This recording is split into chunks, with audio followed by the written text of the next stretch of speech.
This podcast is supported by Nurtec ODT, Rimegepant.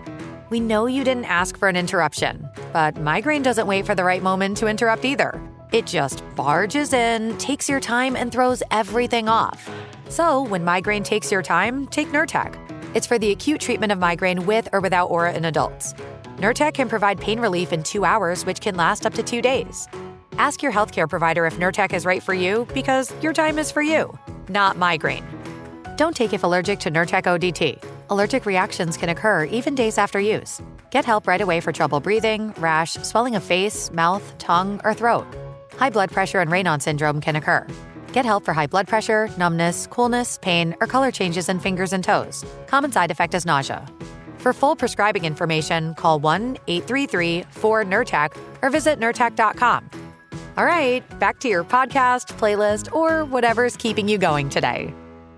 Ever notice how life's best stories don't happen in your living room? They happen on the open road, out on the water, or parked under the stars. At Progressive, they get that you want to focus on the experience, not worry about the what-ifs. That's why they offer quality insurance designed for your ride, whether that's a boat, RV, or motorcycle. Adventure with confidence. Visit Progressive.com and see how easy it is to protect your favorite way to get away. Progressive Casualty Insurance Company and Affiliates. Not available in D.C. Prices vary based on how you buy. Hi there, you sexy podcast listener. My name's Henry Zebrowski from the Last Podcast Network. And wow, it's me, Holden McNeely. Great. We wish to present unto you Last Podcast Network's Deep Dives, Dunecast, where we'll be talking about all things Dune-centric. It's like a book club, but you don't even have to read the book. You don't have to read the book. You just have to sit and listen to two soft-bodied men warble about it. But soft-bodied men is what brought you Dune in the first place. You're welcome. Some people call me book stupid, but even I think Dune's a pretty fun read. It's more than a fun read, you dirty slug. It's a lifestyle.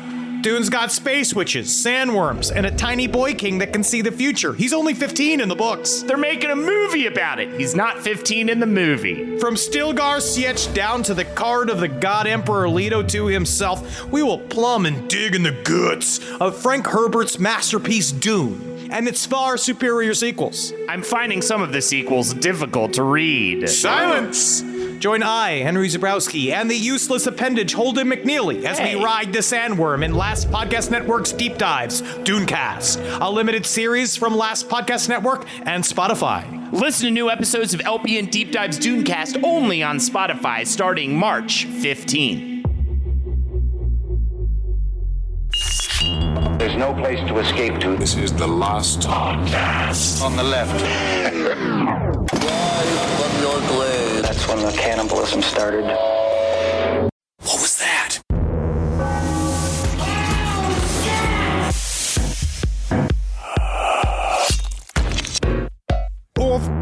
Marcos, I would like to start doing the show, but it seems that I am too full of chocolate. Yeah, you got a lot of chocolate on your mouth, man. Did you get into the chocolate drawer? Yeah, you see, I went into the chocolate drawer that is in the room. Yeah. That wonderful little room that's got it's got the closet. You go and you get wet, and it's got the mini pond. That's called the shower. Yeah, and then I went into the chocolate chair, and I saw all of it. I was like, freshly made chocolate and very bitter. 95% cacao. Yeah, that was Dookie, my friend. Either way, I'm a sweet-toothed little boy for it. I love it. Welcome to the Last Podcast on the left. I am Ben, hanging out with Dookie Fiend. Stuck in the pipe at Willy Wonka's chocolate factory. You are so talented. Henry Zebrowski is with us. Dookie King, and of course Marcus Parks is with us. How are you, Marcus? I'm good. How are you, Ben? I'm good. You look sharp. You were mentioning how spring has sprung in New York, and I can see it on your face and your eyes. Spring is almost sprung. We've had a nice springy day, but spring is not yet sprung. When spring springs, I'll let you know. But I think it's safe to say it's springing. It is springing. Honestly, I was looking at Marcus. Marcus looks fairly devious today.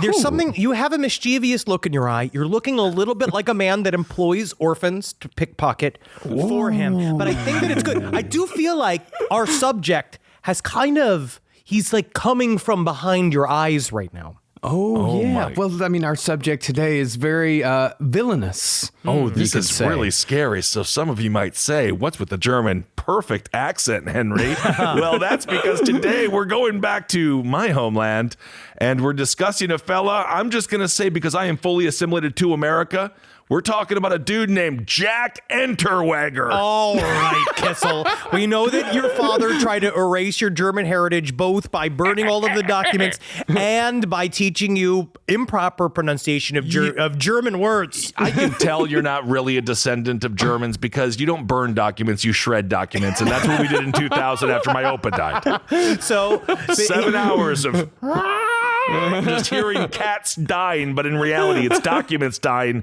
that hold serious truths. No, it's secrets going to sleep. Sometimes secrets need to go to a bed. Anyway, let's talk about Jack Unterweger. Unterweger. Johann Jack Unterweger was an Austrian serial killer who strangled and killed 11 women, primarily sex workers, in both Europe and Los Angeles. His first kill occurred in 1974, but after his release for that murder in 1990, Unterweger committed a further 10 murders in less than a year. He goes kill crazy. This is the story of it's international serial killing, which I think is one of the first time we've covered this, except for Carl Panzram, who was the closest. This guy is, we're going to talk about this a little bit more in depth. Marcus and I have started to apply certain Batman rogue gallery qualities to certain serial killers, like Haddon Clark. When we covered Haddon Clark, we were like, the Riddler. He's not the no. Really? He's class C. Yeah. He is a villain that gets beat up in the first 15 minutes of the story that then gives the location of the Riddler to Batman. It's Mr. Zsasz. Yeah, he's Mr. Zsasz. For example, like Jeffrey Dahmer, that's Mr. Freeze. That's Mr. Freeze. That's class A. Yeah, top tier. Ted Bundy, we'd probably close to calling him the Joker. Honestly, I'd probably put him close to that. John Wayne Gacy, the Penguin, class A, top levels. But Jack Unterweger is another dude that does not get a lot of attention, but this motherfucker is another one of, it's like, he's a supervillain. Like this guy is a Batman style villain that traveled the world bringing mayhem and his own personal style of conmanship to a bunch of different communities. And it's very rare that a serial killer does this. I mean, as we know, serial killers usually kill in a place where they're comfortable. And Jack Unterweger went everywhere and did fucking everything. Like he was a highly dangerous human being. I know that story of the Des Moines lazy boy killer. He would bring his lazy boy everywhere, sit down and shoot people. I just aim better when my butt's level. Absolutely. Now, while one might ask why a convicted murderer was released after just 15 years, that question is precisely what makes Jack Unterweger interesting. See, in Austria, before it was known that Jack Unterweger was a bona fide serial killer, he was a bona fide true crime celebrity. See, while Jack was in prison for his first murder, he began writing, and 5 years before he was released, Jack had written an autobiographical best-selling novel called Fegefeuer, or in English, Purgatory. And so, when Unterweger was up for parole, public opinion helped set him free. I didn't realize you jerk off so much with somebody on a bunk beneath you in purgatory. I feel like that would be my main source of purgatory. You know what I mean? It's that or like waiting, but you're waiting for the game to download the next level and then like a buffering thing. It is just that always sitting with a PlayStation controller in your hands, just like watching the circle go. Fate worse than death. But this guy was a famous quote unquote rehabbed criminal. He was one of these guys, like we'll cover it in depth, but he kind of came, like I'm trying to figure out like what's the proper American analogy. Like he was he's an example of like people can get better while in jail. But the question is when Charlie Sheen went through all of it and he was like, he's getting better, but then he took tiger blood and then he went crazier. Maybe. Something like that. Because at one point, Charlie Sheen went to Passage of Malibu's and got his butt fluffed a little bit or something like that. And then got better. But he kind of wrote himself out of prison. Like he kind of just found a way to become, he's like, if I'm just famous enough someone will let me go. Okay. Even while he was doing talk shows about the redemptive powers of creativity, and even while he was writing piece after piece concerning the seedy underbelly of the sex work industries in multiple countries, he was actually committing the same murders that he was writing and talking about. Wow. That's called conservation of content, where you just shoot one show and you turn it to 3 different pieces of media. Yeah. See, Jack Unterweger was extraordinarily charismatic, which made him the most dangerous type of psychopath. He was so charismatic, even through the TV screen, that people would forget about his previous crimes almost immediately when he spoke, and the public became solely focused on Jack Unterweger the person and not Jack Unterweger the brutal murderer.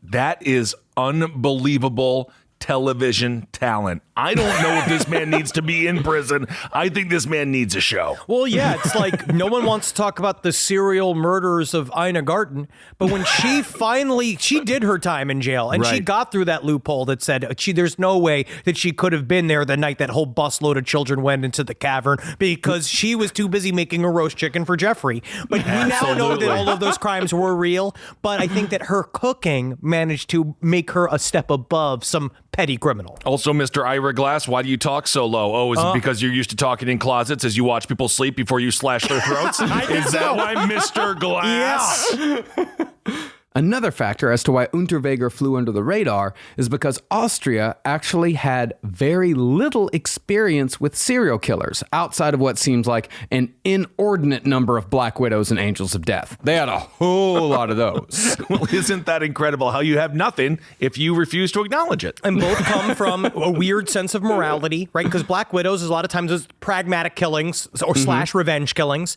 and then Angel of Mercy killings slash Angel of Death killings, or would they view sometimes it's money, but a lot of times it's some weird godlike idea that doctors have. So, but Austria has never gotten a straight up, full on American style serial killer before, and then they just got one popped up and they weren't ready. No. Also, just to clarify, some Black Widow murders are because some people are crazy and some people need to have forgiveness on their deathbed, like how my grandfather forgave my grandmother.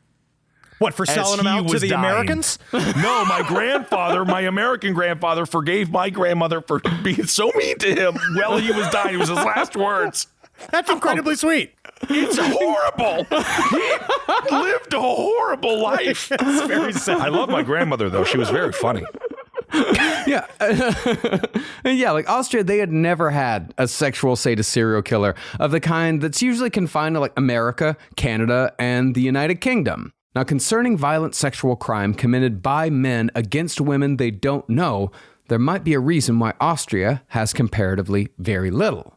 Now, as every long-time listener of the show knows, or as anyone who has even a passing interest in serial killers knows, the number one victim in serial killing has always been the sex worker.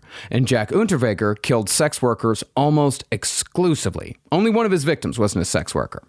But as opposed to America, sex work is not only decriminalized in Unterweger's native Austria, but it is completely legal and has been for decades. Woo!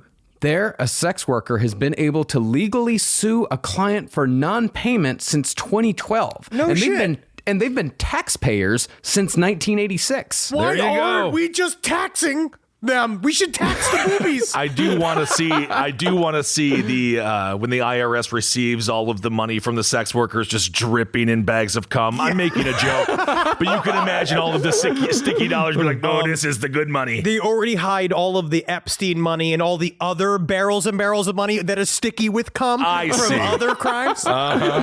Pimping, however, is illegal because it encourages exploitation. So sex workers in Austria are considered independent contractors. And it's not a perfect system by any means. Exploitation still occurs to this day, but even the women working the streets of Vienna are still registered with the government. And it provides safety for everyone. Well, it does. It is hard because it does. Then you do get taxed, which sucks. I mean, honestly, it sucks because you work really hard, and then all of a sudden I got to give what? I got to give what percentage to who? Okay, it's not that time. You're on the wrong show. But you know what I mean? I can see how, but there's an accountability level. There's somebody saying like, where's Sheila? Yes. People don't just disappear like they do here in America. And, as a result, violence against sex workers in Austria is exceedingly rare, as opposed to, say, America and Canada, where the criminalization of sex work is a direct cause of violence against sex workers. Yep.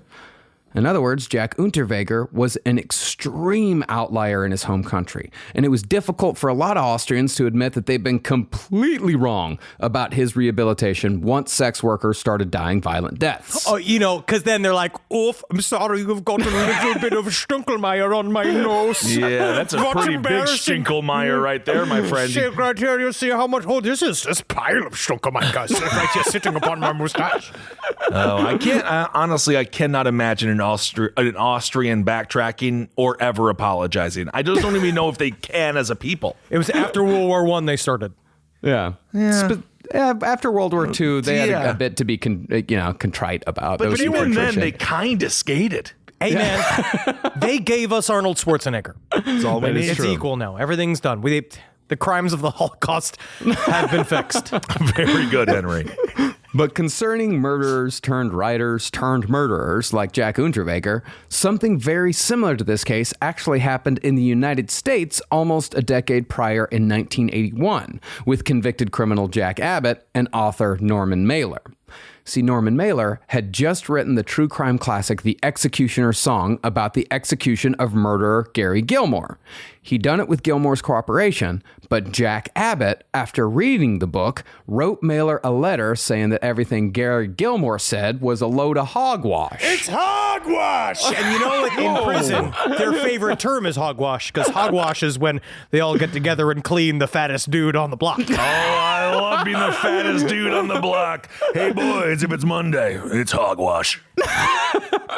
So, after a brief correspondence, Mailer helped Abbott publish his memoir, In the Belly of the Beast, and Mailer subsequently endorsed Abbott's parole.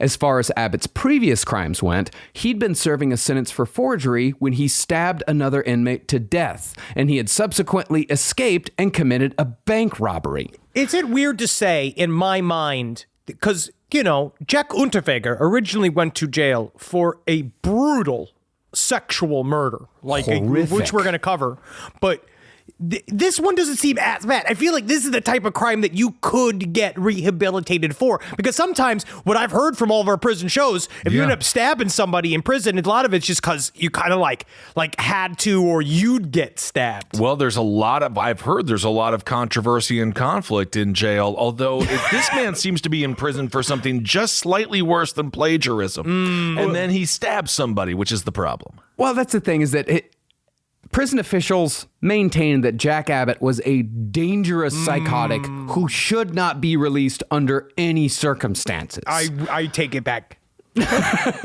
I totally get what you're saying. Shit happens in jail. But this guy, prison officials talk to him, psychiatrists talk to him, and said this man should not be released under any circumstances whatsoever. He's awful. He's dangerous. A picture of Jack Abbott, he looks very scary. I will say that. And we're not supposed to judge a book by its cover, because if you did, you'd be like, oh, Henry, are you a model? You know how many times I have to deal with that? I know. But Jack Abbott was very, he's gnarly looking. And so I could see him being, he had kind of one of those permanent scowls. Like, he looked like a criminal from the Ren and Stimpy cartoons. Like, he looked like, what's his name? Ren? Stimpy. No! Mr. Toastman? No! But since Norman Mailer was such a famous fancy pants writer, the parole board listened to him instead, and Jack Abbott was released.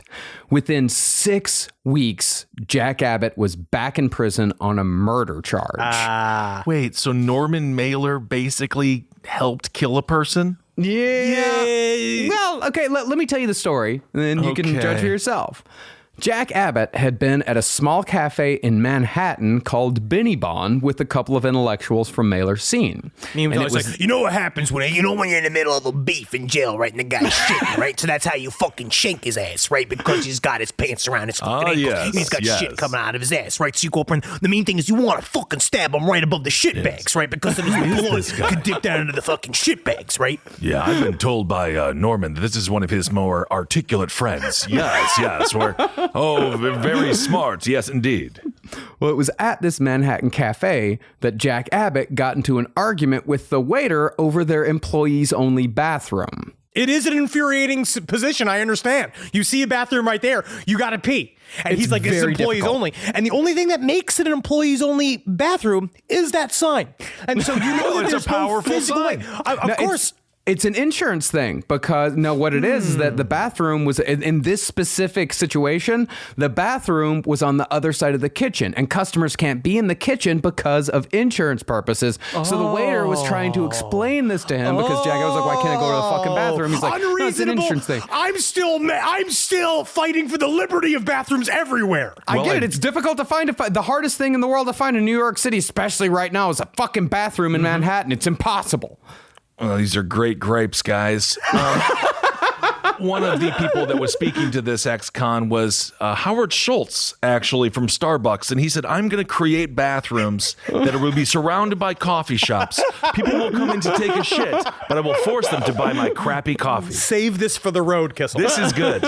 Isn't Starbucks just a bathroom surrounded by a coffee shop?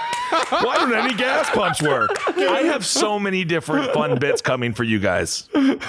Well, after much shouting, the waiter, who was extremely accommodating for being a server in New York City, he compromised and led Abbott out to the alley where Abbott could urinate. Oh, I'm sorry. It was actually a big shit. Well, there in the alley, Abbott very quickly stabbed the waiter to death. Man, it's already hard being a waiter in Midtown is. Manhattan. It's so hard to be a fine dining waiter in the middle of that work. Can you imagine then also just getting fucking stabbed to death in the piss alley? Because you also use that as your piss alley. Oh, then he falls in the piss that he just got. Oh, my goodness, Pat. But when Norman Mailer was asked about his role in releasing a dangerous individual out into the streets simply because he was impressed with his writing skills, Mailer infamously said, "Culture is worth a little risk." What? I don't know if that's the right response, Norman. I work for your PR company. Maybe just say the words, I'm sorry. I honestly, in my culture victories in Civ 6, you do have to kill people. But that's different because It I'm is different. running a civilization. And it's a video game. Yeah. Well, Mailer did, however, later amend that. He said that his involvement with Jack Abbott was another episode in his life in which he had nothing to cheer about or take pride in. But despite these failures, there are examples of advocacy working.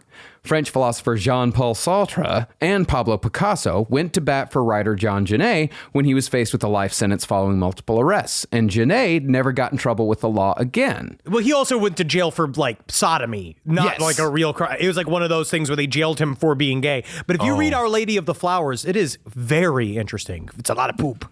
Okay. There was also Scottish author and former gangster Jimmy Boyle, who was actually convicted of killing a guy, yet still became a successful and law-abiding novelist afterward. There are, however, differences between these guys and Jack Abbott and Jack Unterweger. See, Jean Genet was mostly a petty criminal, and as Henry said, half of his convictions were bullshit sodomy charges. And while Jimmy Boyle was certainly a violent gang member in his past, there's a strong possibility that he was innocent of the murder, and the murder he was convicted of involved another gangland figure. He was just a fucking guy in a gang. That can be rehabilitated, of course. Because we all believe here, we believe in rehabilitation, and I think that people are obviously over-prisoned and over-punished as it is, and it doesn't help. But it is hard. I'd love to have people write in, sidestorieslpotl@gmail.com, like people that work with this type of crime, and asking about if someone does intense sexual violence, how do you rehabilitate that person? Like, what do you do with someone Can you who is... rehabilitate that person, or do you I just don't know. lock them in a fucking room until they die? My little insight I did last Thanksgiving on Abe Lincoln's Top Hat. I did a special speaking with a therapist who works with non-offending sexual predators. No, we remember. And it was she it was was a perfect pedophiles, time. but that is the main crux of the conversation: is can rehabilitation happen? She says yes. Well, by contrast, Jack Abbott's murders were impulsive, anger-fueled, and animalistic. Obviously a dangerous human being. He stabbed a guy to death because he wouldn't let him use the fucking bathroom. Yeah. And Jack Unterweger's first murder conviction was an absolutely brutal, prolonged, sexually driven, premeditated affair involving a young woman. And there was a direct witness to the fucking crime. In other words, while we're, of course, all for rehabilitation, there's certainly a middle ground to find between putting someone away for life on a drug charge and freeing a psychopath because he turns a good phrase. Yeah, and they also give them, like, in Austrian prisons, they have, like, fireplaces and... Yeah, it's really nice. They have, like, the foosball tables. They have rumpus rooms. I want to say there is a rumpus room. I think that they might have a rumpus room. I mean, to be fair, how bad did he have to piss? And I know we have to move on from that, but I'm just thinking about the last time I was driving. You have to piss so bad. And if there was the option where it's like, you can kill this person and immediately feel better, I don't know. I have actually been asking myself the question today, like, would I be as annoyed about Varg Vikernes only doing 15 years in prison if Varg Vikernes didn't annoy me so much personally? Interesting. I don't know. I also wonder whether or not the thing is that if I was going to kill one member of society to piss, I would never want to kill a waiter or a waitress because of how hard they work. If it was like a congressman, like, I feel like that is a much more like that. Just like, let me choose the victim. Well, thank God for Howard Schultz. That's all I'm going to say. Saving lives with bathrooms all over the place. But before we get into the story, let's acknowledge our one source for today, because unfortunately, most of the books about Jack Unterweger are written in German. Our book is Entering Hades. Gross language. We just can't read it. I know.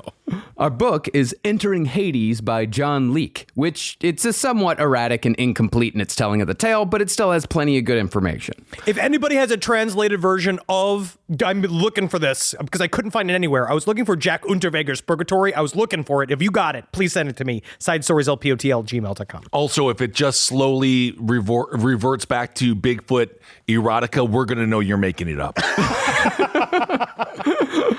Now, the thing about Jack Unterweger's childhood to remember is that it is still, to this day, grossly misrepresented in most of the media that covers his life story.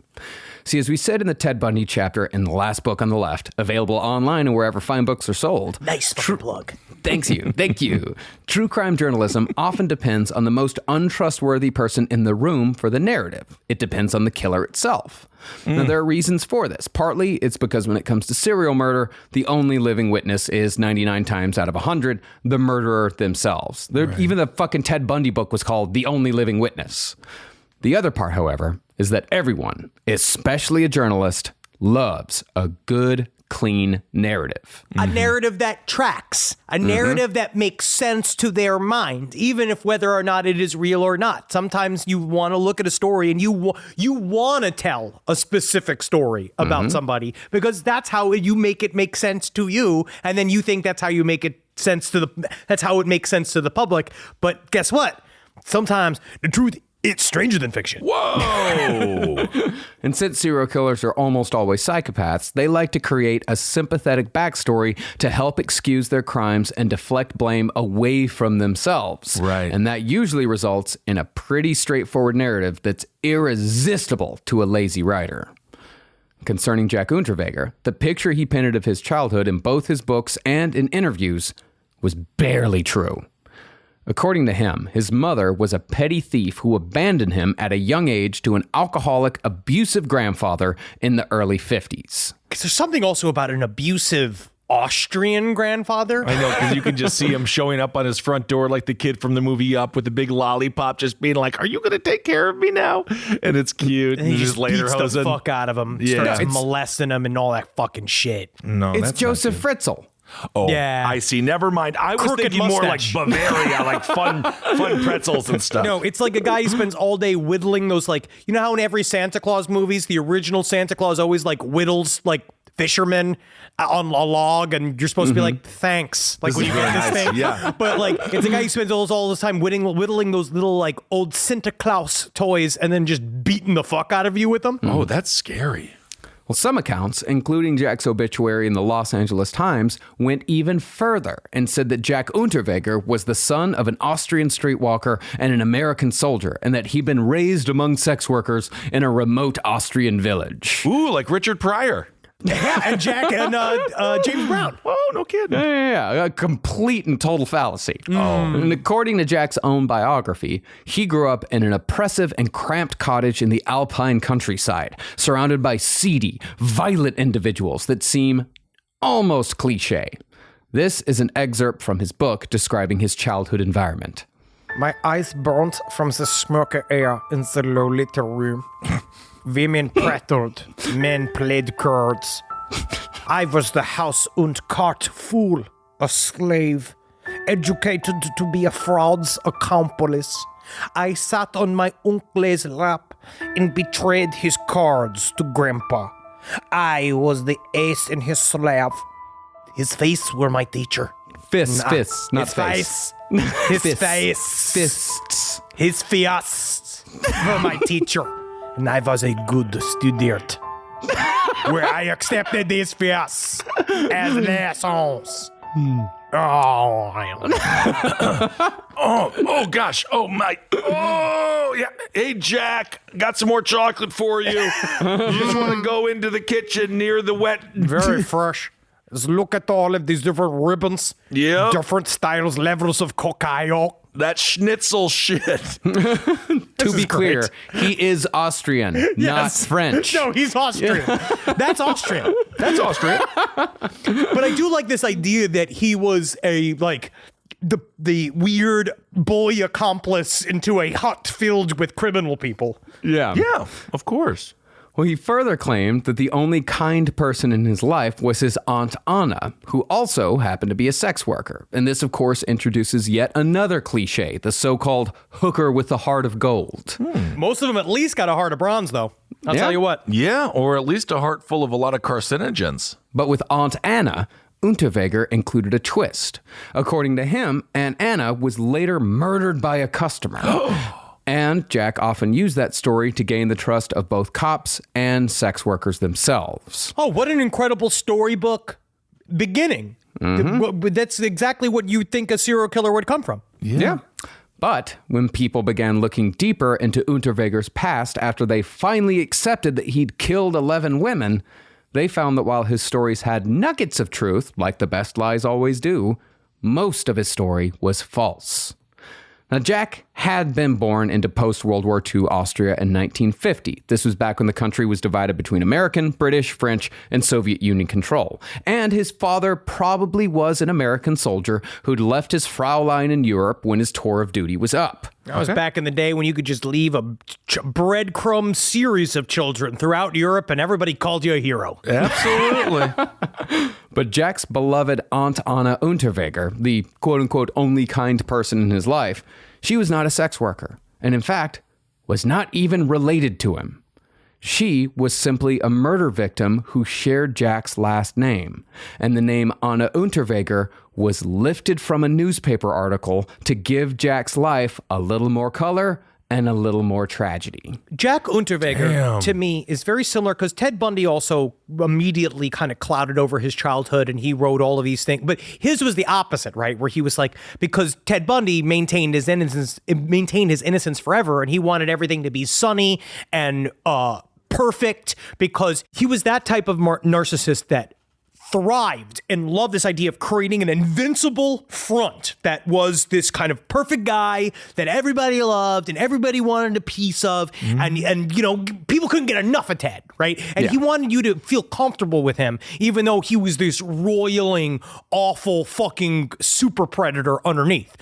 Where Jack Unterweger, he actually got to taste it. He got to taste what it was like to be one of those everybody loves you, everybody wants a piece of you types. And this is kind of key to it because Jack Unterweger, the fact that he just like takes a name from a newspaper and he spins it into a story, Jack Unterweger is fucking paper thin as a person. Yeah. There is no Jack Unterweger. Anything you hear about him is a complete projection and a story that he's spinning, and it's going to spin him all the way back to Los Angeles and then back to Austria. It sounds like one of those collages that 11-year-old, 12-year-old, 13-year-old girls in the mid-90s created with the band NSYNC, where they would put their name next to like all of the big pictures of the people in the band NSYNC and be like JC, and then they would take a heart out from a tiger beat, and then they would find their name Stephanie in a magazine, and they would put that on there. And in theory, it's really, really scary.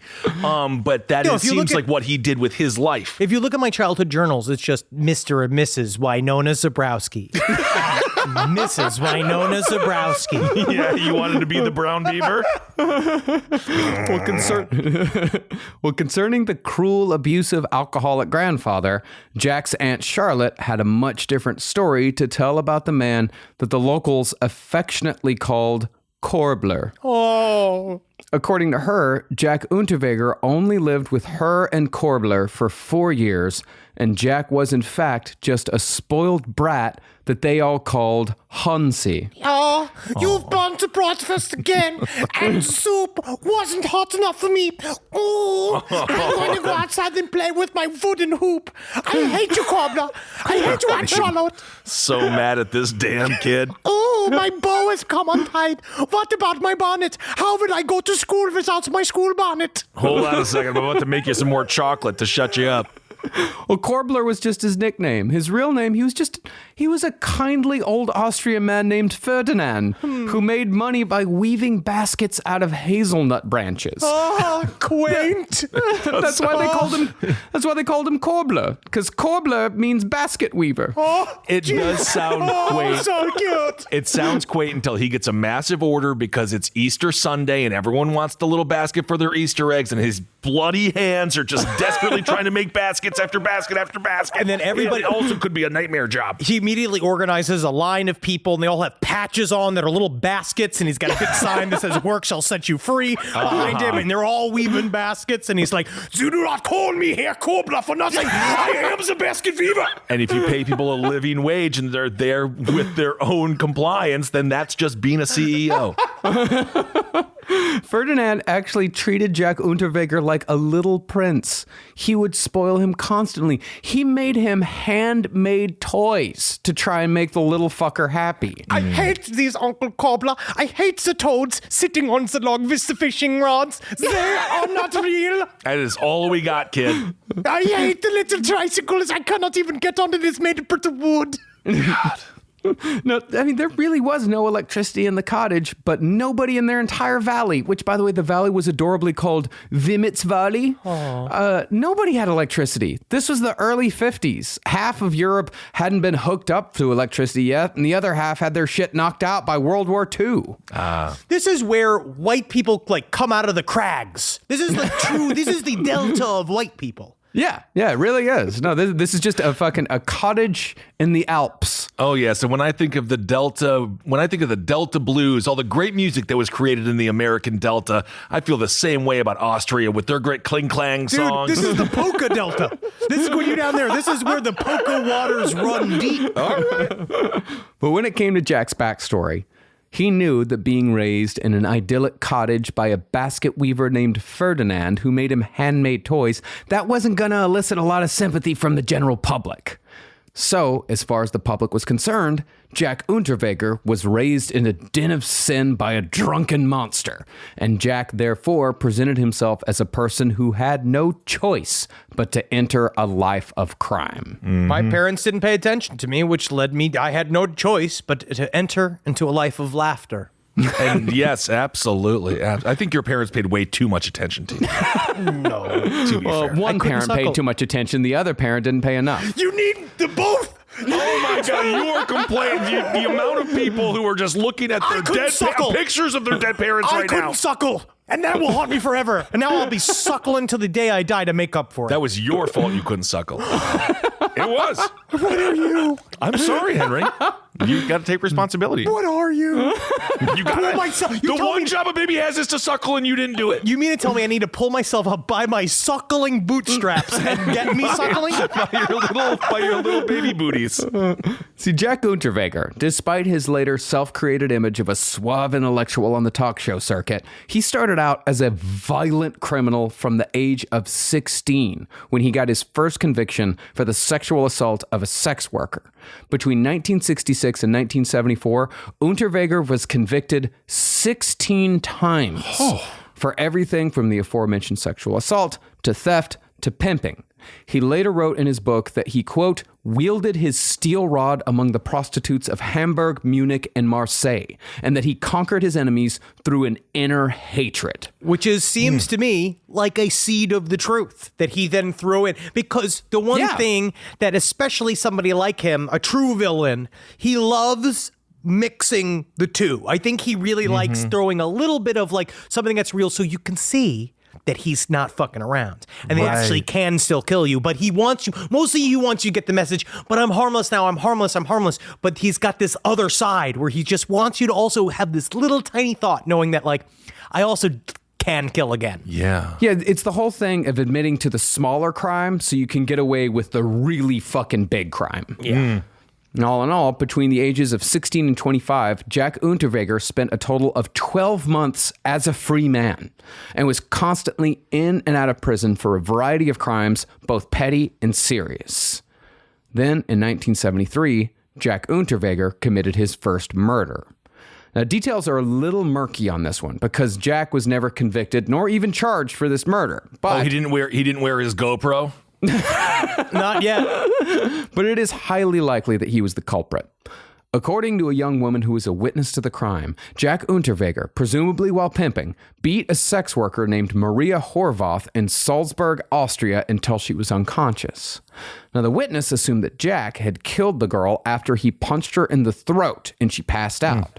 But from Jack's actions, it seemed as if he was all too aware that she was still alive, and he decided at this point to begin his serial killing career. Or the opportunity presented itself. How many times do we see that, right? Well, of course. No, that's what I mean. Yeah, like Arthur Shawcross, that kind of shit, where the first time he put himself in the position of like, I don't want to pay money to this sex worker. Same thing with Yorkshire Ripper. It's very interesting to always see how like they set up the scenario to make it so I had to kill. Right. Yes. But of course they did not. You're right. Just to clarify, they did not. You're right. Thank you. This podcast is brought to you by Squarespace. Squarespace is an all-in-one website platform that helps you stand out online. Yes, that's right. You don't have to smash your face with a hammer. You can just start a business. It's got everything you need on Squarespace, from securing your domain to building a professional site and showcasing your work all in one place. Let's say you want to show everybody how you can carve your ribs out of your lower abdomen so that you look more like a Ken doll. That's amazing. You can bring your vision to life with AI-powered design or curated templates, plus flexible editing tools that helps you create something that truly reflects your style, especially if you are somebody that is trying to corrupt the young men of America. That's what Squarespace is really going to help you. Squarespace makes it easy. It makes it easy for you to put all that together, and you just go to Squarespace and do it all. Thanks, Braden. Head to squarespace.com/left for a free trial. And when you're ready to launch, use offer code LEFT to save 10% off your first purchase of a website or domain. Hey there, everybody. Is your cell phone bill too much money? Are you getting that bill and you're like, hey, what is this? I can't believe for what? For 5G? Are you crazy right now? $100? I don't even barely got any bars when I'm just sitting in my living room, okay? You don't have to deal with that anymore. Are you ready for this? $15 a month. That's right, $15 a month on Mint Mobile. Yeah, baby. Get their wireless plan, because they're just sitting there on the T-Mobile 5G network, and it's just $15. Your whole life, you're just paying all this money every month. You're like, why? Where's it going? It's going to these phone companies that are robbing you. So go to Mint Mobile. Let them help you talk to your mom. So get your new wireless plan for just $15 a month.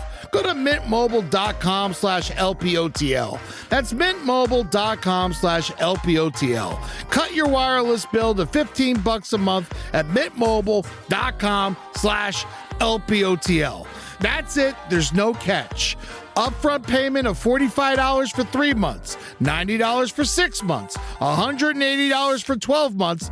Plan required, $15 per month equivalent. Taxes and fees extra. Initial plan term only. Greater than 50 gigabytes may slow when the network is busy. Includes up to 20 gigabytes hotspot. Capable device required. Availability, speed, and coverage varies. See mintmobile.com. What if upgrading your windows and doors didn't mean tightening your budget? Scratch that. What if it meant spending nothing today? For a limited time, Renewal by Andersen is offering no money down, no monthly payments, and no interest for 18 months on a minimum of 6. That means beautiful, energy-efficient windows and doors while the payments wait. Visit renewalbyandersenhome.com today and see how easy it is to buy now and pay later. Well, as Maria Horvath lay unconscious and barely alive, Unterweger bound her wrist with an expensive necktie with black and silver checkered stripes and wrapped a bandage from a first aid kit around her head 9 times, giving her a mummy-like appearance. He also removed her pants and wrapped her legs tightly at the ankles with her own pantyhose. He then drove to the nearby lake and pulled right up to the edge, where he threw her in to drown. Think about the amount of work that went into that. Honestly, if it was a crime of passion, he would have beat her to death. Yeah. To not mince any words, he would have just hit her a couple times and then oh fuck, what did I do? But this is a full-on premeditated process killer. That's what we're going to discover with him, is that he's a full-on process killer. He does not want the body. He's the definition of the process killer. Maria Horvath's body was found by a fisherman on the shoreline days later, but in a move that will become part of Jack Unterweger's signature, he had taken none of her jewelry and left the gold signet ring on her finger untouched. Now, no one came close to Jack Unterweger as a suspect for this crime because the witness, afraid of what Jack might do to her, she didn't come forward until after he was arrested for the 10 murders in the 90s. Oh. And so, Jack continued life as a criminal, working as a disc jockey or a waiter by day, and he terrorized Salzburg as a robber, car thief, burglar, and rapist by night. Welcome to 99.55 KKKKKILLL Kill. Coming up next is Friday. It's time to get the lead out like I did last night on a series of women. Am I confessing to crimes this morning? Beating things with a pipe in the studio. He started this shit early. Yeah. I think that's interesting. Some serial killers don't start the double life thing for a while. Every DJ has a double life. Don't even ask about ours, because my other life is just me sitting in my underwear at home. But he had a specific love of the double life. He did. There's certain killers that are like that, like Ted Bundy. He comes up for me a lot because I think Jack Unterweger's Ted Bundy light. He steps below Ted Bundy, but it's kind of the same wolf because they both like attention, but they both are actual fucking super predators, like uncontrollable animals. And so Ted Bundy kind of he peppered it immediately growing up, having his put together Republican life mixed with all of the weird shit he started, all the peeping Toms and the burglaries and the rapes that he was doing leading up to his first murder. Same thing here. Well, he was just trying to build a really good political career. But Jack Unterweger, it's weird. He immediately got a taste for it. He liked having the two. He really did. And the difference between Ted Bundy and Jack Unterweger is that, Ted Bundy, we were having this conversation yesterday about how Ted Bundy, very much could have gone into a career in politics, perhaps eventually, or a career in law, had he not constantly been consumed by the urge to murder. Yeah. And it was always the murder that derailed him every time. Jack Unterweger went to prison for 15 years where he was allowed to blossom as a writer because murder was not constantly on his mind. He had no choice but to become a writer. So when he came out, he had this whole life all set up for him, but that was a whole new game. The whole new game was that he liked to say, oh yes, I was a murderer. I was horrible in my past, but I'm no longer a murderer anymore. But he's still murdering. He's still murdering a lot of people all at the same time. So it's this very complicated game that he was playing. And of course, he eventually got caught. Relatively quickly. If he was in the United States, he would have been caught 5 years later. But that's but in Austria, it didn't take that long. As a matter of, because they actually investigate the murders of sex workers in Austria. Yes, but so he went. That's what makes him not full Class A. Yeah. As a matter of fact, I'm no longer a murderer, society. I'm something much worse. I'm a fiction writer. Yes. Not another and multiverse. You must read every book that I write. Oh, God, I can barely get through Dune. I can barely get through Dune again. Well, in the years 1973 and 1974, multiple women in various towns made complaints on Jack Unterweger, including one teenage girl who said he picked her up, beat her, tied her hands with her own stockings, and violated her with a steel rod while he masturbated. Jack was immediately arrested for this particular crime, but in a true psychopathic move, he was able to smuggle a large dose of prescription painkillers into his cell for the purposes of a fake suicide attempt. Interesting. His plan worked, and instead of facing a charge for this horrific crime, he was placed in a psychiatric clinic in Salzburg and was soon released. Did no time whatsoever. He just understood how to game the system. He just immediately had a second nature understanding of what do I need to do to squiggle my way out of this shit. He just did what fainting goats do. He's just like, what if I fall asleep for 20 hours? It worked. Yeah. Just a few months later, Jack would commit the murder that sent him to prison. And of course, prison was where Jack would eventually find fame. But what's important to know about Jack is that it's not like he learned how to become charismatic while he was in prison. Even before his first long stretch, he already knew how to use his charisma to control people. And that's exactly what he did with his girlfriend, Barbara, back in 1974. He sort of looked like he looks like a European actor.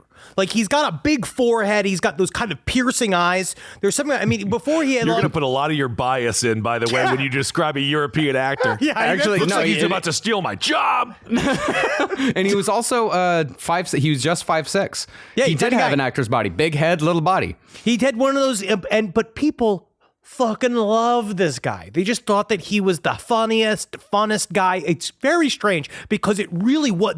No one saw the real him until he killed you. Yeah. Sure, that's scary stuff. Now, Barbara said that on December 11th, 1974, Jack used her to lure an 18-year-old girl named Margaret Schaefer into the backseat of his car under the vague auspice of having a good time.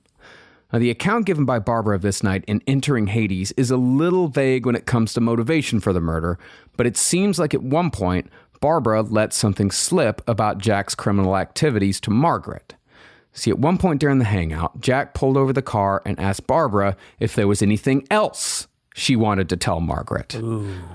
When Barbara said no, Jack reached into the back seat and jerked Margaret to the front by her shirt. You know what it is, too? Is it immediate? You can see where the rage first spikes, which is on a direct...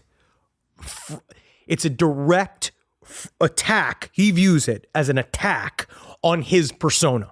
Yeah. And anybody that tries to find any sort of hole in his persona, like there's something about, like that's like the fucking narcissist, the sadistic narcissist, that's like 101. Where if you come for the thing that's supposed to be like this thin veneer that makes us friends, that makes me friendly to you, the second you even try to stick your finger into the curtain, you're gonna get fucking slapped. Yeah, let me just try to stick my finger into your curtain really quick. I found a bunch of chocolate. It reminds me, interestingly, of the Donald Trump roast, where the only thing you could not make fun of was the amount of money that he had or not had. Yeah. But you could make fun of him fucking his own daughter. Yeah. He had no problem with it. But as soon as you talk about the money, don't fuck with my money. Yeah. But you can mention how I want to bang my daughter. Save that sentence, Travis. Just pull that one little chunk. It's Donald, not me. Now, Margaret was understandably shocked when Jack pulled her to the front, but Jack told her that nothing would happen if she didn't resist. And either she believed him or she just fucking froze. And it's, that happens to the best of us. There's just nothing to be ashamed about freezing. That happens to so many people in these scenarios. Well, you're also taught in America, we're taught to go along with it. That's what, to be honest, that's every cop I've ever spoken to, anybody talks to me about like these kind of things where, especially being robbed while you work in a store, you just give them the money. You just do the thing. If you're getting mugged, you just give them money and you try to end it. Yeah, and it's not like here where serial murder is a very real thing that people have been living with for decades upon decades. Serial murder was not a thing. And violence against women is not anywhere near as bad in Austria as it is here. I've always said that about Austria, especially just right around during World War II and post. Serial killing's not a thing. They got it out of their system. They just had their government do it, and it really helped everybody get it out. I see. Well, because she went along with it, Unterweger was able to tie her hands behind her back using the belt from his girlfriend Barbara's coat. After Margaret was restrained, Jack put her in the back floorboard and rifled through her purse, finding $12 and the key to her apartment. They then drove to Margaret's place, where Barbara went inside and took another $40 as well as some of Margaret's clothes. All three of them then drove on the main road out of town headed south, and when they stopped for gas, Jack told Barbara that it was time to make her new friend disappear. Amazingly, though, it was Barbara who directed Jack to a secluded spot in the woods where he could commit the murder. Well, she was fucking... she was in that situation where she is both under someone's control and absolutely terrified of them at the same time. You are, quote unquote, in love with this type of person, right? He is a sadistic narcissist. You're in love with him. He's already done this thing where... Well, malignant narcissist. That's more that, yeah. He talks to you and he shows you two sides at all times, where he's this friendly, loving, vivacious dude. That's the guy you love. That's the guy you met, right? Yeah. Slowly but surely, because he, quote unquote, trusts you. That's what he tells you. He trusts you. He starts to tell you about the other shit that he does. But what he's doing is making you an accomplice, because he knows that you're stuck here with him. So now you're sitting and talking to him, and he's shown you the two sides. You're the only person in his little world that knows the two sides. Everybody else just knows fun, fancy, free Jack, who might have gotten in some trouble, but everyone's like, oh, he's this good looking rogue type. But he's a little short. He's a little short. Hey, he's a fun guy. But you have to have a lot of personality if you're short. I know. And so she's talking with him. You're doing stuff. So she kind of has an inkling. Oh, he does mean it when he says, I can hurt people and we need to go hurt this person. So you help instead of being the next on the chopping block. And it's just normal. That's very normal. And it's a part of the abuse cycle. He's like that green fuzzy He-Man evil character that you hit the button and it changes his face. Remember that one? Yes. The green fuzzy He-Man character? You're putting two of them together, though. You're talking about, was it Many Faces or was that Man at Arms? I think that was Man at Arms. Oh, Man at Arms had the multiple arms. The fuzzy one was the skunk guy. Yes, Skunk Man. They invented the toys first, then the show. Isn't that weird? Okay, imagine this. A honeybee is out here doing her thing in an orchard, lands on a mystery apple blossom, then carries that pollen over to a Honeycrisp tree. Fast forward a few months, and no exaggeration, something amazing is born. The sugar bee apple, packed with notes of honey, caramel, and molasses, plus an extra crisp crunch. Sugar bee apples are perfect for snacking, baking, and everything in between. Download our new free recipe book and find a store near you at hellosugarbee.com. Sugar bee apples, naturally sweet, from bee to you. Hi, I'm Angie Hicks, co-founder of Angie, and one thing I've learned is that you buy a house, but you make it a home. Because with every fix, update, and renovation, it becomes a little more your own. So you need all your jobs done well. For nearly 30 years, Angie has helped millions of homeowners hire skilled pros for the projects that matter. From plumbing to electrical, roof repair to deck upgrades. So leave it to the pros who will get your jobs done well. Angie, the one you trust to find the ones you trust. Find a pro for your project at Angie.com. You know that thing where you get an amazing pair of shoes at a really great price and want to tell everyone about it? Yeah, so do we. Here at Designer Shoe Warehouse, we'll give you something to brag about. Like the latest styles from brands you love, or the trends everyone's obsessing over, or shoes that make you feel like, well, you. So go ahead, show off a little. Find shoes that get you at prices that get your budget. Head to your DSW store or DSW.com today. DSW. Let us surprise you. Well, after driving a bit down a forest road, Jack pulled over and undressed Margaret. And even though Margaret had a chance to beg for her life with Barbara when Jack momentarily got out of the car, Barbara just shrugged as if to say, what are you going to do? Like, I can't help you. Like, what do you want me to do? Yeah, because then you know that I'm next, right? Yeah. And when Jack returned, he dragged Margaret out of the vehicle into a dark, cold, snow-covered forest and asked Barbara if she wanted to come with him. If you want to go, we'll take the sled. I don't think he said it like that. But Barbara, knowing what was about to happen, said no and stayed in the car. After Barbara opted out of witnessing the murder, Jack grabbed both Margaret's bra and a steel rod from the center console of the car, and he dragged Margaret deeper into the forest out of Barbara's sight. Later autopsy reports stated that Unterweger then mercilessly beat Margaret Schaefer with the steel rod before manually strangling her. But the killing stroke would later become Unterweger's defining signature. He strangled her to death with her own bra. And he never deviated from it. Never. Ever. It's so weird to see a style so distinct. And it happened immediately upon maybe his first murder, because he also began bounding. He bound his potential first victim, right? So he started with the binding, and also bound her with one of her own articles of clothing. That was his signature. It was killing them with an intimate article of their own clothing. It's not as fun as when in Home Alone when he's like, "We're the wet bandits," get it? And then they made everything wet. Yes. It's not as fun as that because that was like you were going to fill up the sink with water. Yeah, because this is not Daniel Stern. No. Daniel Stern, though, would have been good to play him in the movie back in the day. Yeah. Maybe. No, right? Daniel Stern's too goofy looking. He's too tall, shave his head? He's too tall. Way too tall. He's tall and lanky. Tom Cruise. Elijah Wood. Elijah Wood. Are we just casting now? We're just casting this mass murderer? Well, after the murder, he propped the body against a larch tree, lightly sprinkled the body with leaves and soil, and once again left all the jewelry behind on Margaret Schaefer's otherwise naked body. He wanted to be pointed about the fact that it was never about robbery. Ever. Yes. He returned to the car, splattered with blood 15 minutes after he'd left, and tossed the steel rod, slick with blood and hair, over to Barbara. He then mumbled something about how Margaret couldn't betray them anymore, and they simply drove back to town. But unlike the woman in the first murder, Barbara went to the fucking police. Nice. Oh, good. And based on her statements, Jack Unterweger was arrested for the murder of Margaret Schaefer, and he was sentenced to life in prison a year and a half later. Okay. And that's been the last podcast on the left. Thank you guys so much for listening to today's episode. We're going to be in Grundy County. Second show at it. Now, to pass the time, Jack... Now, to pass the time, Jack Unterweger began writing various musings about life from his prison cell.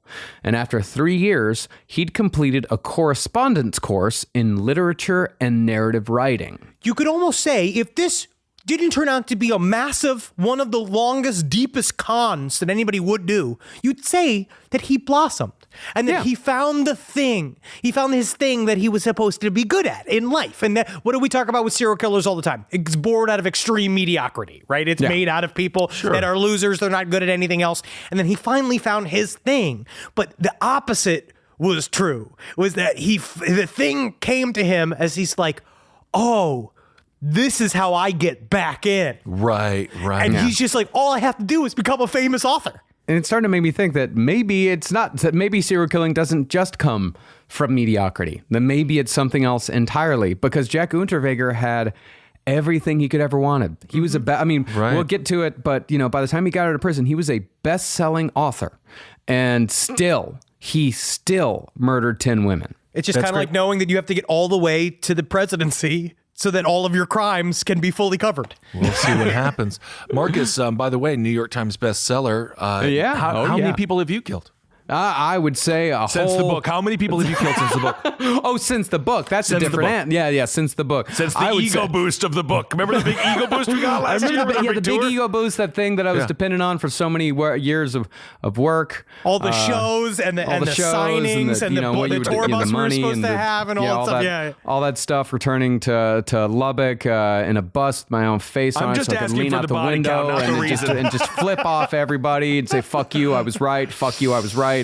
Over and over again. Well, actually, I am. Let's get the net. Yeah, 0. Let's get the net. Get the net. Get 0. The net. I've killed none. Thank you for saying it in front of a microphone. Yeah. And of course, we know 2020 and this whole thing has been hard for everyone. So hang on in there. Thank you for covering. Absolutely, of course. Yeah, of course. I'm just joking. Oh yeah, we're just joking. That's great. Well, soon enough, Jack Unterweger was submitting children's stories to the Austrian equivalent of the BBC, known as the ORF, or the ORF. Ultimately, 50 of Jack's stories were broadcast on ORF's children's radio program. Holy fucking Oh shit. my God. Honestly. And here's the story of the magical bra. All she wanted to do was live on the necks of the women she used to live on. The necks of them, and it became Bill Cosby. It always becomes Bill Cosby. I wish you were Jimmy Savile. That's my favorite. But rather than being horrified that a convicted murdering rapist was feeding stories to children, most listeners saw Jack's stories as a celebration of the love he'd never known himself in his childhood. Oh my God. I don't know. There's a middle ground here, people. There's absolutely a middle ground. There has to be. That's unbelievable. One listener, a single mother, was so moved by the stories that she began visiting Jack in prison, and she testified at his parole hearing years later as a character witness, maintaining that Jack was merely a misunderstood man, quote, full of love. Yeah, I mean, what was so weird, she came dressed she was a character witness, so she came dressed as Gumby, and she just did not understand what it meant to be a character. It was about his character, and she came dressed as Gumby, so where is my gun? Where is it? Well, after the children's stories, Jack, like almost every fucking serial killer in existence, moved on to poetry. It's not because poetry is easy. I think that it's because poetry seems easy. Yes. It seems easy. It's not easy. Doing it's not it well, easy, but it seems easy. Doing it well is there's a difference between me running down the block and Usain Bolt running the 100. You know, there's a big difference. There's a difference. It's both running, but one is gangly and weird, and the other is an achievement. Yeah, one looks like a grown-up greyhound on two legs, just flitting down the street, and one is Usain Bolt. Oh, look at that. Cute. Yeah. Well, this is an example of one poem that imagined death as a lover who would take him in her embrace and free him from his pain. It's called Love Poem to Death. You come to me again. You don't forget me. Until the end is the agony and the chain breaks. Still you appear strange and distant and our live death. You stand like a cool star over my distress. But then you will be near and full of flame. Come, lover, I am here. Take me. I am yours. And just to put that into some clarification here, let's read something from BTK. Oh, Anna, why did you appear? 'Twas the perfect plan of deviant pleasure, so bold on that spring night. My inner feeling hot with propension of the new awakening season. Yada, yada, yada, yada. Bullshit, bullshit, bullshit. Oh, Anna, why didn't you appear? That's Dennis Rader. So I actually totally understand what you're saying. Dennis Rader is you. And he, in this situation, is Usain Bolt, because that is much better than anything BTK wrote. He genuinely had a touch. Like, he had, like, a poetic touch. Yeah, he had a talent for writing. And by the way, BTK is the Riddler. That's who the Riddler is. He is the Riddler. Yeah. So much respect for him, actually. I'm surprised. The Riddler still needs a bullet in the head. Like, I wish Batman could. I hate the Riddler. Okay, but he is an A-team guy. That's all I'm saying. He somehow got to the A-team. You know what I mean? The Riddler is just baked in at this point. Perhaps that's the ultimate riddle of all. But unlike every other serial killer writer outside of Ian Brady, Jack Unterweger didn't stop with poetry. He began writing short stories, plays, and eventually novels, and the literary community ate it up. In 1984, Unterweger's story In Station Zuchthaus won an Austrian literary prize, and he followed that in 1985 with the book that made him famous, Fegefeuer oder Die Reise in Zuchthaus. You're scaring me. It's just the language. In English, that translates to Purgatory or The Trip to Prison. Why does it have a smiley face at the end of it? I don't know. This is fun. Now, Purgatory was published as a novel, but it was a highly autobiographical novel, and everyone took Jack at his word. The book opens with Unterweger narrating a nightmare about being put in handcuffs, but even after the dream ends, he still wakes up in a prison cell. No. Prison, however, was not hell in Jack's world. Prison was purgatory, as the title explicitly states, and this decision was actually very clever. Calling it purgatory implied that Jack was not a soul forever condemned for his crimes, but was instead worthy of redemption. He's just waiting for his time in heaven. Essentially, he was telling the reader that he would leave prison one day because he deserved to leave prison. And what was absolutely insane was that the vast majority of the Austrian public bought the claim and bought Jack's story. I could see, the government at the time, from what the documentaries were saying, the government at the time was on a mission to rehabilitate people.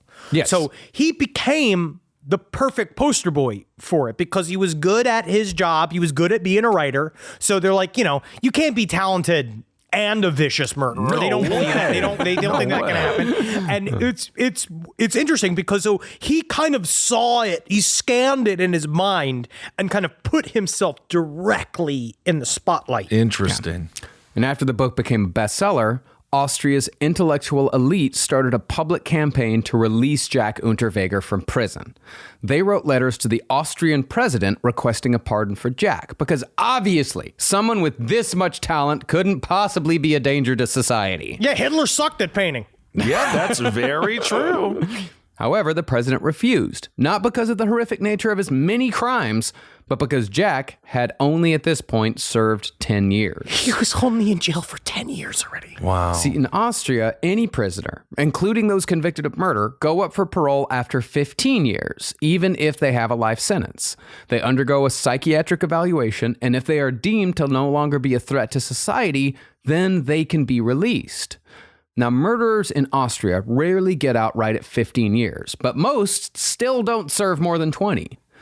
With Jack, though, the public push to release him began 5 years before his parole hearing was even held, with his supporters arguing that purgatory was proof that Jack had transformed himself through self-reflection.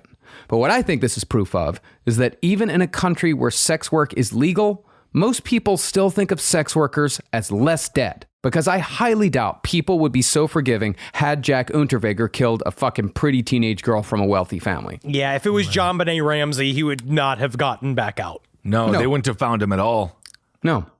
But as far as John Benet Ramsey, the killer's never been found. We remember. Okay.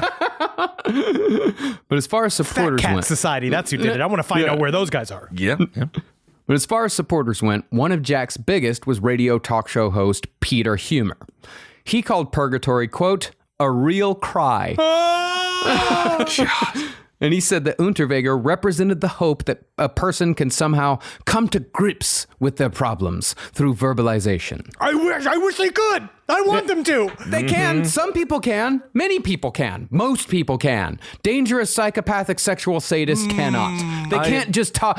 The dangerous psychopathic sexual sadist can't just talk his way out of it. When I think of who's the best judge of character, I always say DJs. Radio DJs. Yeah, man. You know, the way that they hold the always line. love, Bubba the Love Sponge. Bubba the Love Sponge. Always He holding the filmed line. Hulk Hogan having sex with his wife because why? That's honesty. Yeah. And that's transparency. Casey Anthony, she found a DJ of a different kind because they found something in her. Yeah. DJs are just the mind's eye of society. DJs, what did we learn from side stories? DJs' jobs are to observe when people the party flow, right? Great. So their job, all they do is observe people, and that's what. So we should trust the DJs. I think we should have a DJ on the Supreme Court. You guys are talking about three different kinds of personality. You're talking about a disc jockey, which is one thing, which is different from a club DJ, which is different from a radio personality. Why do you got the same name? I was actually talking about DJ Tanner from Full House. Oh, Deej. Yeah, Deej. Well, Jack Unterweger, what he was for the intellectual elite of Austria, he was a social experiment for them. And 10 women would die to satisfy their curiosity. But it wasn't just the intellectuals on Jack's side. Purgatory was so popular that a feature film based on the book was produced and released while Jack was still in prison. Although it did, very conveniently, replace Jack's sadistic murder with simple assault. I couldn't find both films because there was another movie, because I know Michael Fassbender was working on a Jack Unterweger movie. Really? And I couldn't find that. That's never came out. I don't think that was ever made, yeah. I don't think it was made. And then, but that would be good. But then there was a movie called Jock that I couldn't find. That didn't come out that long ago. And then there is that movie, Purgatory, that he was on set for. No, he would get to go visit set from jail and give notes on the set that he'd get to go do. But I couldn't find that movie either. Oh, my God. All right. There were some people, however, who weren't fooled. And the people not buying Jack's line tended to be people who were in direct contact with Jack. See, the woman who had first encouraged Jack to write was named Sonia Eisenstein, and she'd been in contact with Jack since 1974. See, she'd been somewhat intrigued with how a seemingly soft-spoken 5'6" man could be convicted of murder, and she wanted to discover the reasons why. You don't think 5'6" people can fucking kill people? No, I do think that they can kill people. I think that's what we've learned over the years. There's literally an entire complex named after it. Very accomplished general that complex is named after.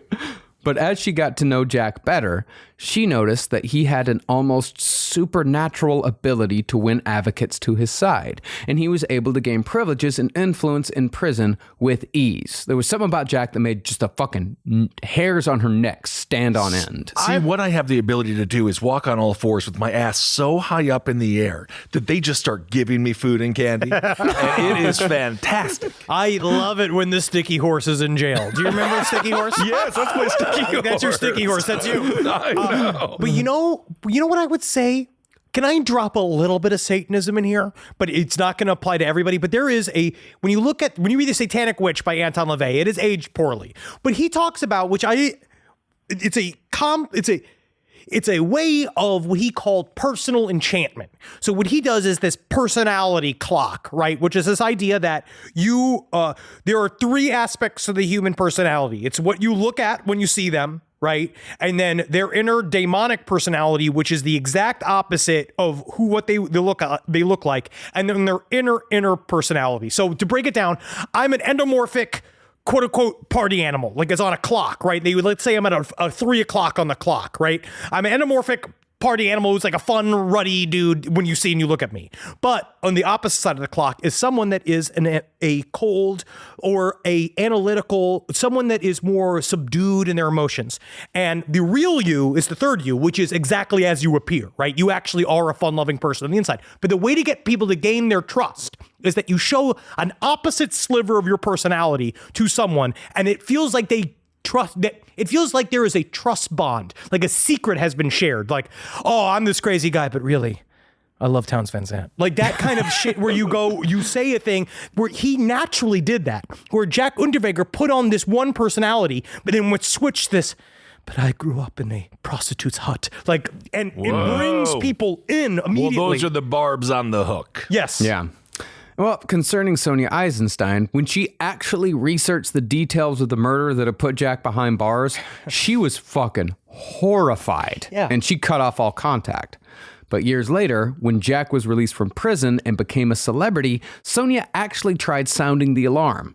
She wrote a very succinct, well-written letter to the local paper saying this: Jack Unterweger is a shark in the Austrian cultural scene. His madness is like the AIDS virus, an agent of destruction that threatens all of society.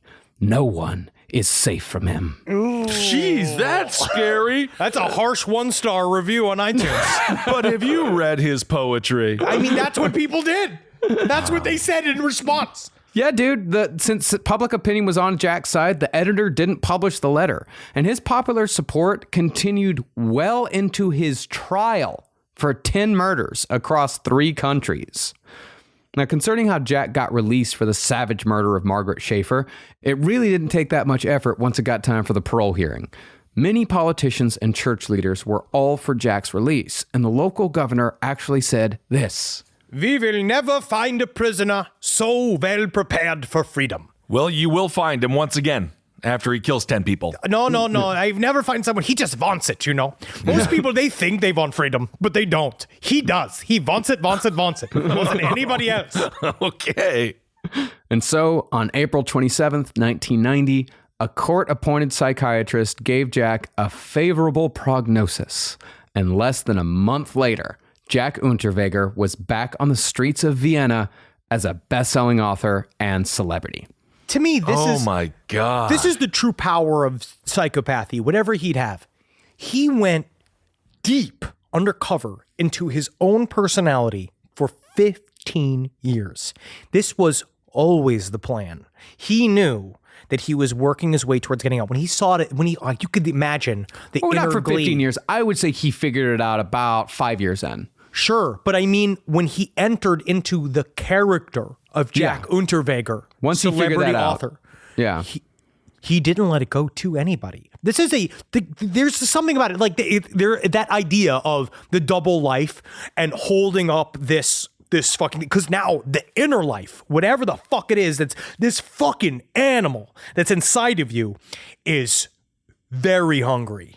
And you have this thin sheet that no one else understands is gone in a second. Like, it's a tissue thin front, and no one knows that. But he's been holding the line, to keep bringing that term up. He's been holding this shit down for fucking at least 10 years. And now he's coming out and just being like, so he imagined at some point he must think he's fucking invincible. I mean, you just described Pennywise the clown.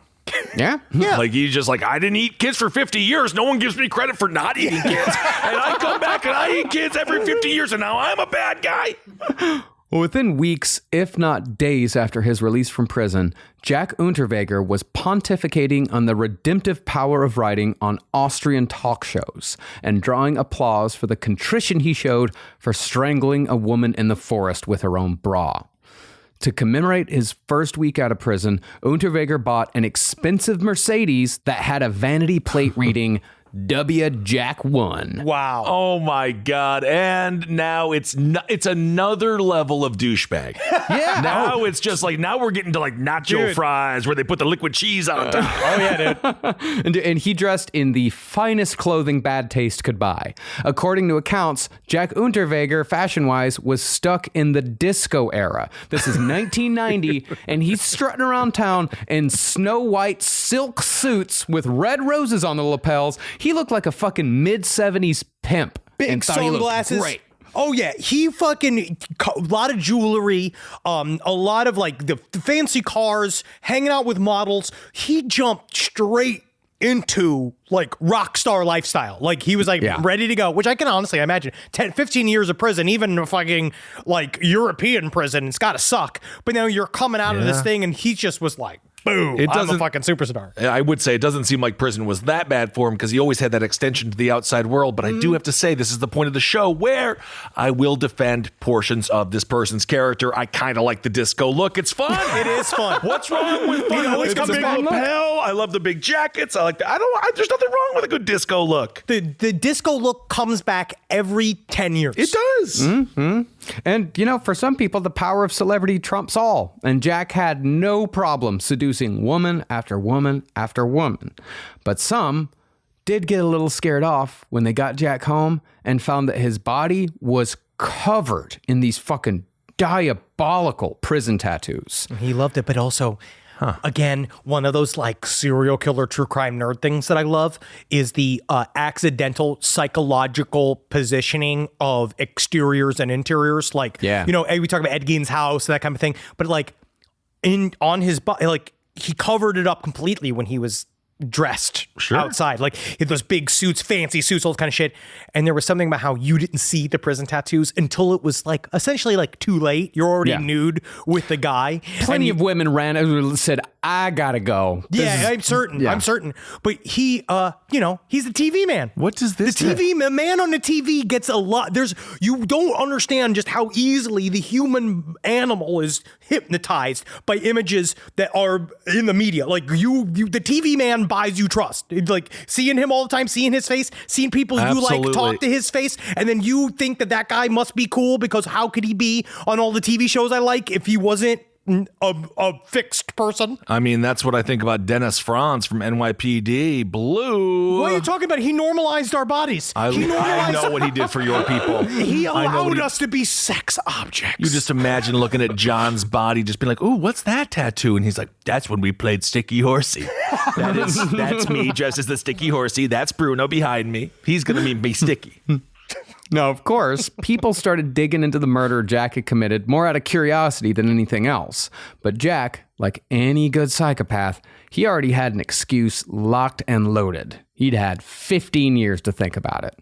When asked about the murder of Margaret Schaefer, Jack would first give a preamble about being abandoned by his mother to an alcoholic grandfather, which shored up sympathy for the crime to come. Okay. Then he'd give a sob story about being in the throes of drug and alcohol abuse by 1974, which framed the murder as a sort of rock-bottom story, something he could recover from. And finally, Unterweger found a way to blame the murder on both the victim and his own mother. He said that there was just something about Margaret Schaefer that irritated him, and he finally figured out that it was because she looked and sounded like his mother. And it was for this reason that he beat Margaret Schaefer with a steel rod and strangled her to death. And that worked for people to just be like, yeah, I hate my mom too. Yeah, that makes sense. Hashtag you know moms.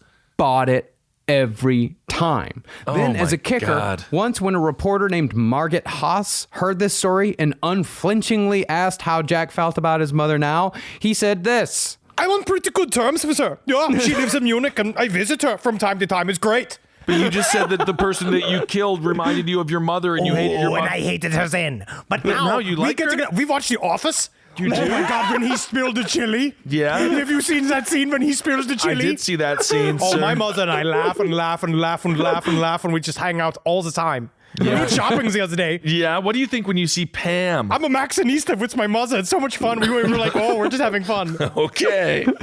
Now, Jack's creative output never slowed down after he left prison. He wrote further novels and began producing plays like one called Dungeon, which flopped critically and commercially. And he wrote and produced a play about AIDS called Scream of Fear. Jeez. Whoa. That's about right. But again, those who had worked closest with Jack weren't sold. The director of the film adaptation of Purgatory said that Jack doesn't like literature and Jack doesn't like writers. Jack, he said, doesn't like anything.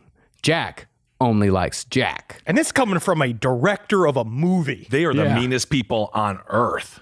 And sure enough, just 4 months after being released from prison, Jack began killing once more, and he wouldn't stop until 10 more women were dead. And that's where we'll pick back up next week for part 2 of Jack Unterweger, where we'll cover the majority of his murders and his time in the infamous Cecil Hotel in downtown Los Angeles. Oh my God. All right. Well, thank you all so much for listening. This is fascinating. You're right, Mr. Marcus Parks. He is one of the more accomplished maniacs that we've ever covered. I can't think of anyone, as a matter of fact, that could do any of the things that he was able to do while doing something that he did, which is mass murder. He had a fucking literary career that was his throwaway persona. Like, think about that kind of, that's why he is so fascinating to me, because like it started our conversation about Ted Bundy, because in my mind, his political career got cut short. But I think Ted Bundy had a plan at one point where he's like, if I enter into politics, I really do think that Ted Bundy could have been our first congressman serial killer. Like, it was just a couple of wrong turns that he took but if he had stayed on track, it's that same kind of skill set where they were just trying to, all of this shit was just an excuse to get them to a point where no one would question their actions anymore. Yeah, we've only had Gary Condit. He murdered somebody, supposedly. And then Ted Kennedy. He was a senator who murdered somebody. Matthew Broderick. No, he's not in Congress. He's not in Congress. And that was an accident. And you need to stop doing what you're doing with Matthew Broderick. I love it. But we haven't had any serial killers. Not yet. So. Not that we've discovered. Not yet. Not yet. There's always time. There's definitely. There's some that are responsible for hundreds of thousands of deaths. That's different. That's government. It's different. Yeah, that's much different. But the thing about Jack Unterweger is that he's actually going to take it even further when he goes to Los Angeles. When it comes to making the game just that much harder and to seeing how much he can truly play society, he fucking turns it up. All right, he's a real Triple H. Time to play the game. A little reference for my wrestling fans out there. Thank you. Thank you all, by the way, for supporting every show that we have here on the LPN Network. Thank you for listening to this episode. We have got a couple of things. One more of this guy, right? One more of this guy. And let's do a little bit of an announcement. We've got coming this Monday, March 15th, Dunecast with me and Holden McNeely is coming out on the tubes. And just again, to prepare you, it's going to come out on the last podcast on the left stream on the as feed. well. It's coming on our feed. It's also on its own feed. So just know that's coming for you. And then this Wednesday, St. Patrick's Day. Someplace Underneath with Natalie Jean and Amber Nelson is also going to debut. Very excited for you guys to see this new show. We've been working real hard on all of this shit, and I hope that you guys like it. Absolutely. We still got some tickets for our show in Grundy County. On Friday. What's the place called? I think it's just called the place in Grundy County. The Caverns of Grundy County. The only place in Grundy County where concerts are held. Yeah, wherever it says we are, that's where we're going to be. Again, going to be outside, big cordoned off areas, so we'll all look real small. And of course, the only thing you got to do is bring your gun for half off tickets. That's a joke? Okay.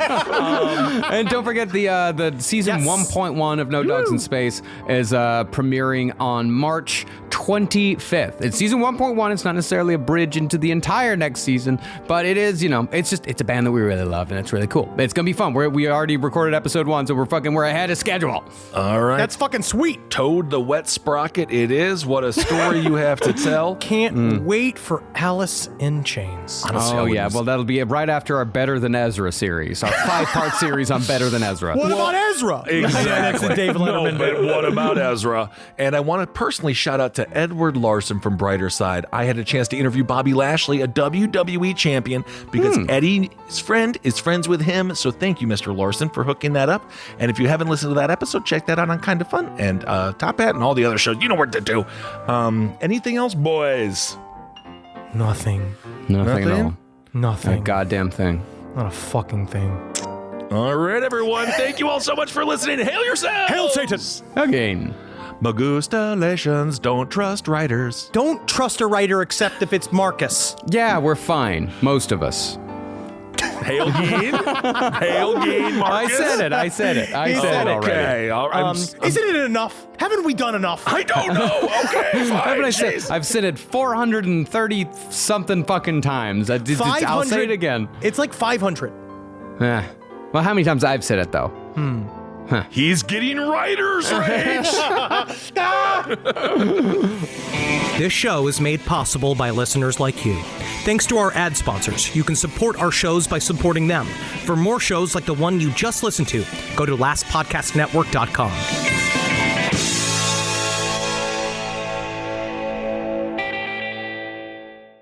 Hi, I'm Angie Hicks, co-founder of Angie. When you use Angie for your home projects, you know all your jobs will be done well. Roof repair? Done well. Kitchen sink install? Done well. Deck upgrades? Done well. Electrical upgrade? Done well. Angie's been connecting homeowners with skilled pros for nearly 30 years, so we know the difference between done and done well. Angie, the one you trust to find the ones you trust. Find a pro for your project at Angie.com. Breathe in. Feel the sense of calm that comes from having up to $300 in overdraft protection with GoToBank. Now... Did you say $300? Yes. Now, back to our breathing. So if I overspend my balance, GoToBank has my back up to $300? Yes. Can we breathe out now? Less worries, more zen, with over $300 in overdraft protection. Tap to open an account today. Eligible direct deposits and opt-in required for overdraft protection. Fees, terms, and conditions apply.